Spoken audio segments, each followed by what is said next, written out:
జయ శ్రీమన్నారాయణ. శ్రీమతే రామానుజాయ నమః. కృష్ణం వందే జగద్గురుం. వ్యాసాయ విష్ణురూపాయ వ్యాసరూపాయ విష్ణవే నమో వై బ్రహ్మనిధయే వాసిష్ఠాయ నమో నమః. భారద్వాజకులం భవతి చంద్రం శ్రీపురుషోత్తమం వేదాంతో భయనితద్వార్త జ్ఞానదం గురుమాశ్రయే. మనం శ్రీమద్భాగవతంలో తృతీయ స్కందంలో అధ్యాయం 1లో 11 దాకా చెప్పుకున్నాం. మనం ఈరోజు 12 చెప్పుకోవాలి. కృష్ణం వందే జగద్గురుం. పార్థం సుదేవో భగవాన్ ముకుందో గృహీతవాన్ షక్షితి దేవదేవః ఆస్తే స్వపుర్యాం యదుదేవదేవో వినిర్జిత శేషరుదేవదేవః.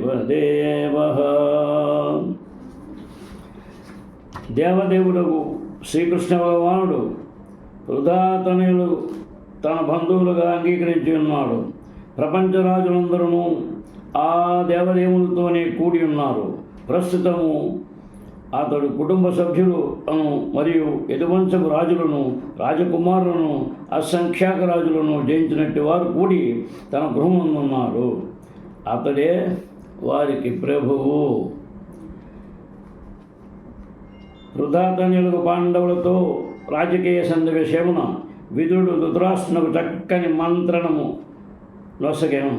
మేనబావగా శ్రీకృష్ణుడు వారితో సన్నిహిత సంబంధం కలిగి ఉన్నాడని అతడు తొలుత తెలియజేసెను. శ్రీకృష్ణుడు పూర్ణ పురుషోత్తముడు భగవానుడైనందున విశ్వకలాపములను నియంత్రించు బ్రాహ్మణుల మరియు దేవతలచే పూజనీయుడై ఉన్నాడు. దానితో పాటు శ్రీకృష్ణుడు అతని కుటుంబ సభ్యులు అంటే యదువంశీ రాజులు ప్రపంచ రాజులందరినీ జయించిన వారై ఉన్నారు. క్షత్రియులైన వారు వివిధ రాజ్యములకు చెందిన రాజులతో పోరాడుతుండేవారు. ఆ విధముగా యుద్ధమునందు వారి బంధువులను జయించి వారి యొక్క సౌందర్యవతులకు రాకుమార్తెలను అపహరించేవారు. విజేతైక క్షత్రియుని శౌర్యముపైన ఆధారపడే క్షత్రియులు మరియు రాకుమార్తెలు వివాహం జరిగే కారణమున ఆ విధానం శ్లాఘనీయమై ఉండెను. యదువంశంలోని రాకుమారులందరూ ఇతర రాజుల కన్యలను ఆ రీతినే పరాక్రమంతో వివాహం ఆడి ఉండేది. ఆ విధముగా వారు ప్రపంచ రాజులందరినీ జయించిన వారైనారు. పాండవులతోటి యుద్ధము పెక్కోపాయములతో నిండి ఉన్నదని విదురుడు తన జ్యేష్ఠ సోదరులకు నచ్చజెప్పి కోరినాం. బాల్యమునందే కంస జరాసంధాది దానవులను బ్రహ్మదేవుడు, ఇంద్రుని ఉండే దేవదేవులను జయించినట్టు శ్రీకృష్ణునిచే వారు రక్షింపబడే అందులో కారణం అనగా సమస్త విశ్వశక్తి పాండవుల వెనుకనే కలదు. సయేష దోషః పురుషద్విడాస్తే పృభాన్ ప్రవిష్ణో యమపద్యమధ్య పుష్ణాసి కృష్ణాద్విముఖో గతశ్రీ స్వజాస్వశైవం కులకౌశలాయ. మూర్తి భవించిన పాపరూపుడైన దుర్యోధనుని నీవు అమోఘుడు పుత్రునిగా పోషించుతున్నావు. కానీ అతడు కృష్ణద్వేషి ఉన్నాడు. ఈ రీతిగా కృష్ణ విముఖుని పోషించడి కారణమున నీవు సమస్త కళ్యాణ గుణములను కోల్పోయి ఉన్నావు. కనుక ఈ దుర్భాగ్యం నుండి సాధ్యమైనంత శీఘ్రముగా విడుదల పొంది కుటుంబం అంతటికి శోభం చేకూర్చము. సుపుత్రుడైన వాడు అపత్య అని తన తండ్రి పతనమును చెందకుండా నిలుపువాడు పిలువబడును.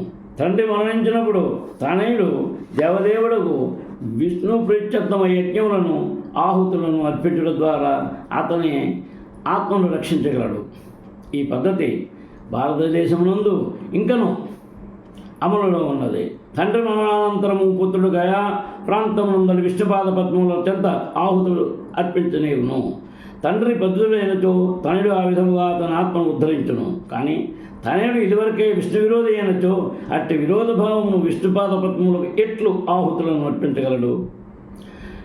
శ్రీకృష్ణ భగవానుడు సాక్షాత్తుగా దేవదేవుడు విష్ణువు. అతని ఎడనే దుర్యోధనుడు విరోధము కలిగి ఉండెను. తత్కారణము అతడు తన తండ్రిని అంటే ధృతరాష్ట్రుని అతని మరణానంతరము రక్షింపజాలడు. విష్ణువు పట్ల విశ్వాసరాహిత్య కారణమున తానే స్వయముగా అతడు పతనమునందనున్నాడు. అట్టేలా అతడు ఏ రీతి తన తండ్రిని రక్షించగలడు? కనుకనే ధృతరాష్ట్రుడు తన కుటుంబపు మంగళ పరిస్థితిని చూడగోరనేని శీఘ్రమే దుర్యోధను వంటి అయోగ్యపుత్రుని జయించవలనని విదుడు అతనికి ఉపదేశమొసగినాడు. విద్వాంసుడు కానీ లేదా భగవద్భక్తుడు కానీ కానటువంటి పుత్రుని వలన ప్రయోజనమేమి కలదు అనుట చాణక్యమండితుని నీతి ఉపదేశమును అనుసరించి ఉన్నది. పుత్రుడు దేవదేవుని భక్తుడు కానిచో అతడు కేవలము గుడ్డికల్ల వంటి వాడే, అనగా కేవలము కష్టకారణుడే. కనుకనే అట్టి నిరంతర క్లేశం నుండి రోగి బయటపడినట్లుగా వైద్యుడు ఆ వ్యర్థమగు కళ్ళను పెరికివేయమని కొన్ని మాటలు సలహానిచ్చుచుండును. దుర్యోధనుడు అచ్చము కష్టకారకముకు గుడ్డి కళ్ళ వంటి వాడు. విదురుడు దూరదృష్టితో గాంచినట్లు అతడు ధృతరాష్ట్రుని వంచమునకు గొప్ప కష్టకారకుడే కాగలడు. కనుకనే విదురుడు ఆ క్లేశ కారణమును తొలగించుకోమని జ్యేష్ఠ సోదరునికి చక్కగా ఉపదేశించినాడు. దుర్యోధనుని సుపుత్రుడని తన తండ్రికి ముక్తిని కలిగింప సమర్థుడు భ్రమించి ధృతరాష్ట్రుడి మూర్తి భవించిన పాప రూపుని తప్పుగా పోషించుచుండెను. ఇత్యూచివాంస్తత్ర సుయోధనేన ప్రబుద్ధకోపస్ఫురితాదరేణ అసత్కృతః శత్రుహానీయశీలః క్షప్తా సకర్ణా సుజసౌబలేన. విదురుడు యవ్వాని స్వభావము గౌరవనీయులైన వారిచే పూజింపబడినదో ఆ విధముగా పలుకున్నప్పుడు క్రోధ ప్రవృద్ధుడును వృద్ధుడును పెదవులు కంపించుతున్నవాడును అగు దుర్యోధనుడిచే అవమానితుడయ్యను. దుర్యోధనుడు ఆ సమయమున కర్ణుడు అనుజులు మేనమామయ్యకు శకుని కూడా కూడి ఉండేది. పాముకు పాలు పోయట కేవలము దాని విషమునే వృద్ధి చేయనట్లుగా మూర్ఖుని ఉపదేశం నొచ్చుకుంట కేవలము అతనిని క్రుద్ధుడగునట్లుగా మాత్రమే చేయనని చెప్పబడినది. సాధు మహాత్ముడగు విదురుడు ఎంతటి గౌరవనీయుడనగా గౌరవనీయములైన వారందరూ అతని స్వభావమును తేలిపారా చూచెడివారు. కానీ మూర్ఖుడకు దుర్యోధనుడు అంతటి వాణిని అవమానించడానికి సాహసించను. మేనమామయ్యకు శకుని మరియు సేతునకు ఆ కర్ణుని చెడ్డ సహవాసమే దానికి అంతటికీ కారణము. వారు దుర్యోధనుని అతడు చేయు పాత కర్మల యందు సర్వదా ప్రోత్సాహపరచియుండేది. కయేన మత్రోపజుహావ జిహ్ను దాస్యాః సుతం యద్బలినైవ పుష్టః తస్మిన్ ప్రతీపః పరకృత్య ఆస్తే నిర్వాస్యతామాసు పూర్వాశ్వసానః. ఈ దాసీపుత్రుని ఇక్కడికి రమ్మని ఎవరు పిలిచినాడు? ఎవరి ఆధారంతో తాను పెరిగి పెద్దవాడైనాడో వారి విరుద్ధముగా శత్రువుల కొరకు వేగుల కార్యము చేయనంతటి కప్పటి ఇతడు వెంటనే ఇతని ప్రాసాదం నుండి వెడలగొట్టుడు.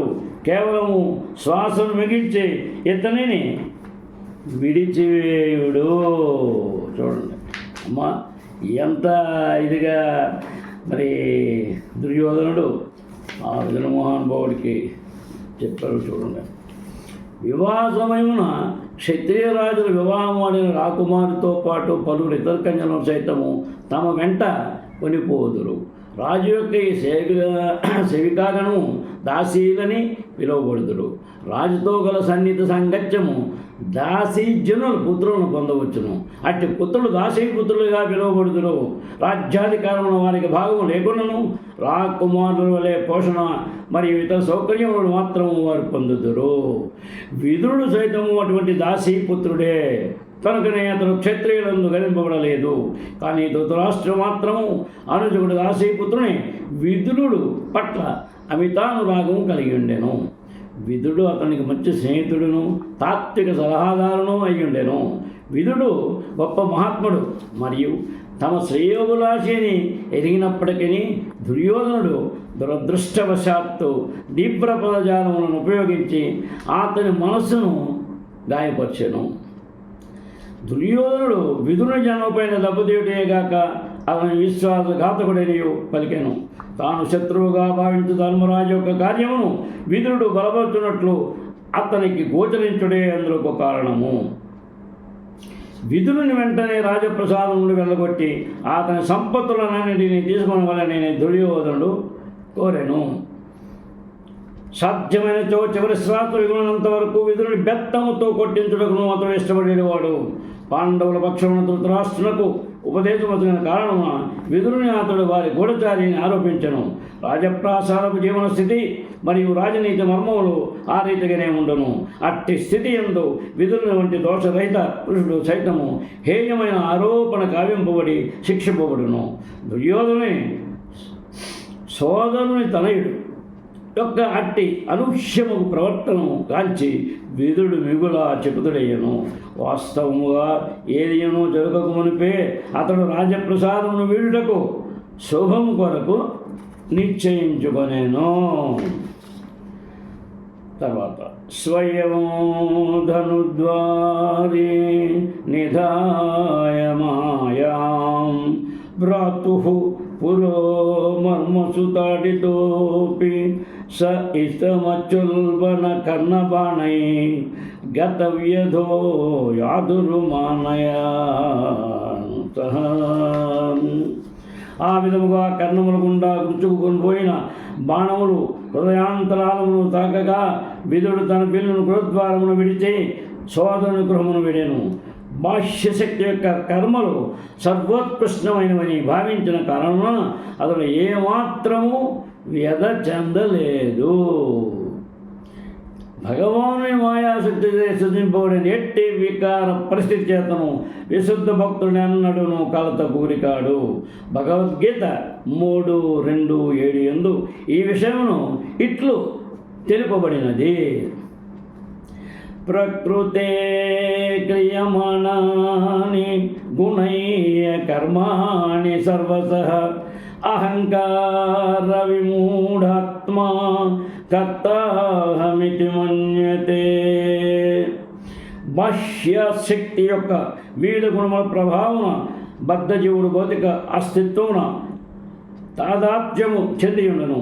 మిథ్యాహంకారము లగ్నమైన అతడు తానే సమస్తమును ఉనరించుచున్నానని భావించును.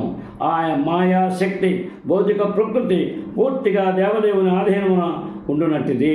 ఇక బద్ధజీవుడు పూర్తిగా మాయాశక్తి గుప్పెటిలో ఉండునట్టివాడు, అనగా అతడు పూర్తిగా భగవాను చట్టబడులో ఉన్నవాడే.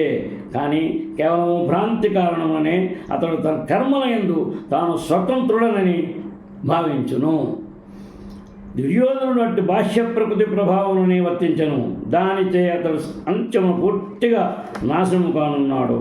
విదురుని చక్కని సలహాను అతడు ఆమోదించలేకపోయాను. పైగా తమ కుటుంబమునకు శ్రేయోభిలాషకు ఆ మహాత్ముని అతడు అవమానించను. శ్రీకృష్ణ భగవాను విశుద్ధ భక్తుడైన కారణమున విదుడు దాన్ని అవగతము చేసుకొనెను.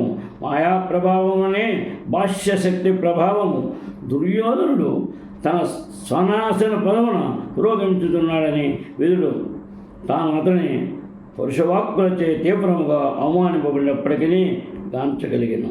కనుకనే అతడు మాయాశక్తి కర్మలు పరమోత్కృష్టమైనవని భావించను.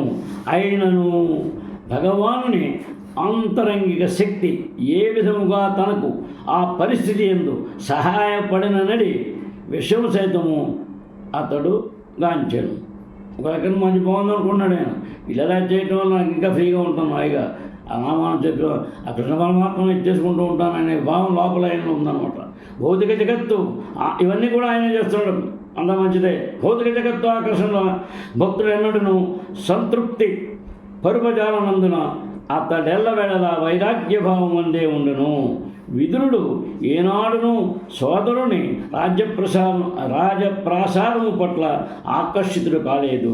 దానిని విడిచివేసి సంపూర్ణముగా భగవాను దివ్యముకు ప్రేమయుత సేవయందు లగ్నముగుటకు అతడు సదా సంసిద్ధుడై ఉండెను. ఇప్పుడు దుర్యోధన అనుగ్రహం అతనికి అవకాశము లభించను. అనుగ్రహం తత్కారణమున అవమానకరములకు పురుషవాక్కులచే వ్యధచందులకు బదులు అతడు తన అంతరం నుండే దుర్యోధనునికి కృతజ్ఞతలు తెలుపుకొనెను. ఏలైనా తీర్థక్షేత్రమును ఒంటరిగా నివసించి శ్రీకృష్ణ భగవానుని భక్తియోగమునందు పూర్ణముగా నియక్తముటకు ఆ పరిస్థితిలో నీకు అవకాశం వసిగినది. భౌతిక కర్మల యందు చిక్కుబడిన ప్రతి మానవుని బాధించినటువంటి కష్టముల నుండి విధుడు విడుదల పొందిన కారణమున గత వ్యధ అంటే వ్యధ చెందక అను పదము ప్రాధాన్యమును సంతరించుకున్నది. విల్లంబులతో తన సోదరుని ఎదుర్కొనవలసిన అవసరం ఏమాత్రమూ లేదని అతడు యోచించను. ఎలైనా అతని సోదరుడు తప్పక వినాశమునే పొందనున్నాడు. ఆ విధముగా అతడు దుర్యోధనుడు కార్యోన్ముఖుడు కాకమునిపే రాజ్యప్రసాదమును వీడెను. శ్రీకృష్ణ భగవానుని పరమశక్తికు మాయ ఇచ్చట ఆంతరంగికముగాను బాహ్యముగాను వర్తించినది. సనిర్గత కౌరవ పుణ్యలబ్ధో గజాఫయ తీర్థపద పదాని అన్యక్రమత్ పుణ్య చికీర్షయోర్వ్యాం అధిష్ఠితో యాని సహస్రమూర్తి. తన పుణ్యముచే వీరుడు పవిత్రులకు కురువంశజుల పొందిన లాభములన్నింటినీ సాధించను. హస్తినాపురమును వీడిన పిమ్మట అతడు భగవానుని పాద పద్మములకు పెక్కు తీర్థస్థానములను ఆశ్రయించెను. ఉన్నతమైన పుణ్యదేవనమును పడేట కోరికతో అతడు భగవానుని వేలాది దివ్య రూపములు స్థితమై ఉన్న పవిత్ర స్థానములకు ప్రయాణించెను. వీరుడు నిస్సంశయుడుగా పరమోన్నతుడును పవిత్రాత్ముడును అయి ఉన్నాడు. లేనియెడల అతడు కుడి వంశమునందు జన్మించేవాడు కాడు. ఉన్నత వంశమునందు జన్మించుటకు అధికరణము కలిగి ఉండుటకును ఉన్నతముకు విద్యావంతుడొకటకు అతి గొప్ప సౌందర్యమును కలిగి ఉండటకు పూర్వ పుణ్య కర్మలే కారణము. కానీ శ్రీకృష్ణ భగవాను కరుణను బడసి అతని దివ్యముకు ప్రేమయుత సేవయందు నెలకొనుటకు అట్టి పుణ్య సంపదలు ఏమాత్రము సరిపోవు. విదురుడు తనను తాను అపవిత్రునిగా భావించను కనుక అధిక పుణ్యము బడసి భగవానునికి చేరువగానొకటకు అతడు ప్రపంచమందరి గొప్ప తీర్థస్థానములను ప్రయాణింప సామకట్టెను. ఆ సమయమున శ్రీకృష్ణుడు స్వయముగా ప్రపంచమున నిలిచి ఉన్నాడు. విదురుడు ఆ దేవదేవుని నేరుగా దరిచేరుకోనిచో అట్లు గావింపవచ్చును. కానీ తాను తగినంతగా పాపం నుండి ముక్తుడు కానందున అతడు అట్లు నచ్చలేదు. సర్వ పాప ప్రభావముల నుండి పూర్తిగా ముక్తుడు కానంత వరకు ఎవ్వరూ 100కి 100 కృష్ణ భక్తి చేయజాలరు.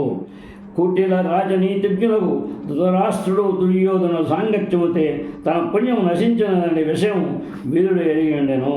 తత్కారణమున భగవానుడితో శీఘ్రమే జత కూడుటకు తాను యోగ్యుడును కానని అతడు తలచెను.